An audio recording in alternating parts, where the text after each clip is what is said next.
This video is going to be showing you everything I plan on doing to prepare for Necromancy, so hopefully it will help you out as well for anything that you may have missed out on the list. Keep in mind, all of this stuff isn't necessarily needed. You can do Necromancy with absolutely nothing according to Jagex, but some preparations may make the flow of it seem a little bit better. And also, if you're planning to get towards the end game nice and quickly so you can keep up with all the other players, but not necessarily race, then you're going to want to do some preparations. So let's talk about it. So one thing before we start talking about actual items themselves is maybe clean up your bank and get rid of some junk and clean up some spaces, and then also have a separate tab purely for Necromancy stuff. This way you can keep on top of where everything is, keep track of Necromancy quest items if there are any, and then of course just not run out of space as soon as you start on your journey. There's going to be quite a lot of items in this list and things that you may want to grab before starting Necromancy, so having bank space is going to be important. Probably one of the most useful and most important bits of information to know is Jagex has released a list of items that will be used in Necromancy. This has been confirmed by Jagex, written by Jagex, and so everything on this list is stuff that is worthwhile investing into if you have the GP to do so. These are all going to be useful and things that you don't want to miss out on. So I will definitely link this in the description for you guys to come and take a look through. And I will quickly mention that there's a lot of things on here, such as the subjugation armor or bones and ashes and very specific items that I'm not going to include in this video, because there's no point in me just reading the list off to you and saying I'm gonna buy all of these bones and these bones and these, because you know that it's on the list. Check that out. The rest of the video is going to be stuff that is not necessarily included on here. There will be some overlaps at some point, but they're going to be more major important things to think about. It's definitely also worth mentioning that if you have been playing RuneScape in the last month, you have probably been doing the in-game event right now, which is with the wills where you hand them in and get some different rewards. That is probably giving you a good healthy amount of bones and stuff to at least start yourself off. You may want to buy some more depending on what you think you're going to need. Obviously, we don't know exactly how many, but that is still going to give you a nice foundation of bones that you can keep in your bank ready for when Necromancy launches. So the rest of this list is not in any particular order, it's just stuff that came to mind as I was writing down my prep list that I'm going to share with you guys. First of all, I would suggest, if you have access to overloads, that you make as many as you can afford and bear to make. The reason I would say this is overloads are going to change. It's confirmed that you are going to need a Necromancy potion as well for your overloads, which means less inventory space to make as many overloads, or as there's already like 4 at the moment that you can make unless you're doing batches, but it's also going to increase the price of what you actually have to spend probably. Now, as of right now, overload prices have already gone up, so this is worth keeping in mind, but I would definitely make them now. It's probably going to save you some time, and also you don't want to be stood around making them when Necromancy launches, really. Do them now if you can, save yourself some time, probably save yourself some money, and then you don't have to worry about it in the future. Following on from overloads, you're probably going to want to take a look at your PvM supplies in general, because Necromancy is a combat skill, and while I'm talking about PvM supplies that not necessarily are going to be useful all the way through Necromancy from level 1 onwards, but it might be worth stocking up on things such as vulnerability bombs, runes for using smoke cloud if you ever get to a point where there's something worth using smoke cloud on. Rune pouches, we know there's going to be Necromancy runes. I don't know if you can put them in regular rune pouches or not. I don't know if that's been confirmed anywhere. But if you maybe grab an extra rune pouch, if you have some laying around, take your runes out or something when it comes to the day, but maybe have one ready anyway, so you can just pop them in there and save some inventory spaces. Incense sticks, you can maybe grab things like weapon poison and then use some incense sticks to help kill things off a little bit quicker, especially if you're racing and pushing for fast levels. Then anything that's going to help you kill those NPCs, those trash mobs or whatever you're killing to level a little bit quicker is going to be obviously worth it. Then it's also worth keeping in mind that Torstal incense sticks give you a bonus XP boost. Now it is only 2%, but it's still 2%, right? Like 2% from the beginning, level 1, all the way to 120 is going to be a good amount to keep in mind. And it doesn't cost that much to run. It's about 100k an hour or something, 150k an hour. So worth keeping in mind. Then of course you can look at like familiar pouches. I don't think you're going to really need these early on, and you can't use things like a Ripper Demon. Keep this in mind, if you use like a Ripper Demon early on, it's just going to be taking XP away from Necromancy because it will give you melee XP. If a familiar kills a target or damages a target, it will give you the XP in its own combat style. So for example, if you use Necromancy and a Ripper Demon, you would get Necromancy and melee XP. So probably not worth using. You could maybe consider like a Bunyip or a Unicorn to give you some healing, but I would say early on you're probably going to be okay, especially if you have overloads and soul split and DPS curses, all this sort of stuff.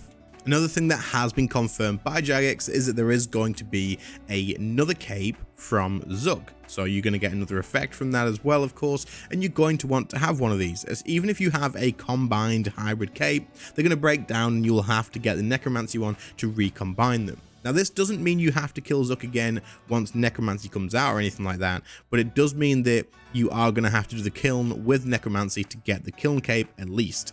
What you can do ahead of time, though, is go and kill Zuk now. If you've already managed to get one of these capes, then go and kill him again and get a igneous stone ready for using on that kiln cape. You won't need to do Zuk with Necromancy. It's not something you need to do.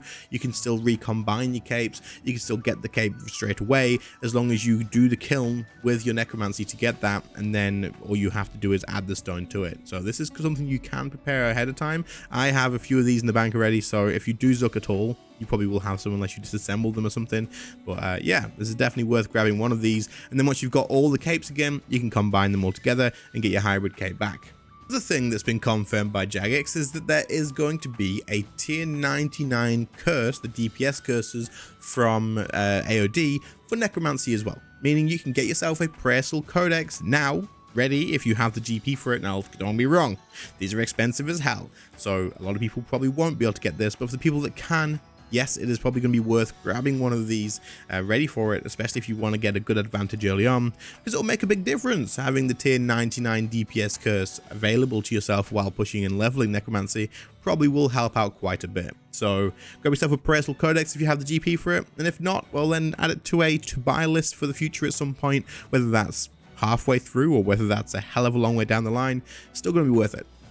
The next thing you could do is take a look at your archaeology relics. Now, there may be other things on here that is worth it to you, and you may just have to take a look and see what you think might be useful. You could get the Blessing of Het one, which is going to make food and potions heal 10% more, or you could go ahead and get the Death Ward one, which is going to reduce damage that you take when you get to certain life points, or you could just stick to the ones that you may be using now for DPS or whatever convenience you are using. I'm probably going to stick to the ones I'm using that increase adrenaline, which of course is going to be the Conservation of Energy, and it's also going to be the Fury of the Small. I'm just going to keep to those because they give adrenaline, and I feel like it's just going to be worth doing, but otherwise there's a few combinations that may be worth it, so you could take a look and see exactly what you might want to use.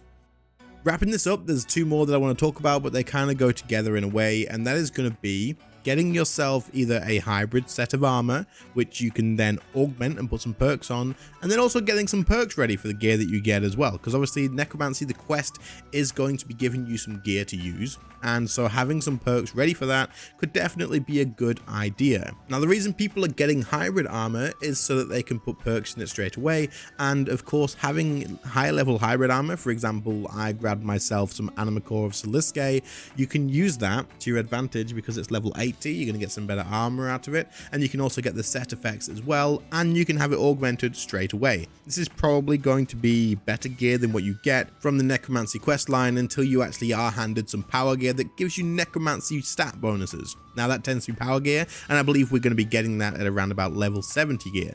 So until then, this will be useful. I don't know how quickly we're going to reach that or how long it's going to take, or you may be buying hybrid gear and using it for a couple of hours for all we know. Probably not, because it's kind of scaled back on the XP and stuff, but getting a set of hybrid gear may be worth it. You can always sell it back later on as well, so keep it in mind. And of course, Siliske is augmentable and probably, I think, the highest level that you could grab. You could get lower level stuff as well, don't get me wrong. Using Warpriest gear is still going to be okay. You can't augment it though. You could use the gear from Barrows that can be augmented, but it has some quest requirements, so keep that in mind and maybe just have a look through the hybrid gear choices if you are planning on doing that. And of course, finally, there's some perks that you may want to take a look at for leveling through this whole thing.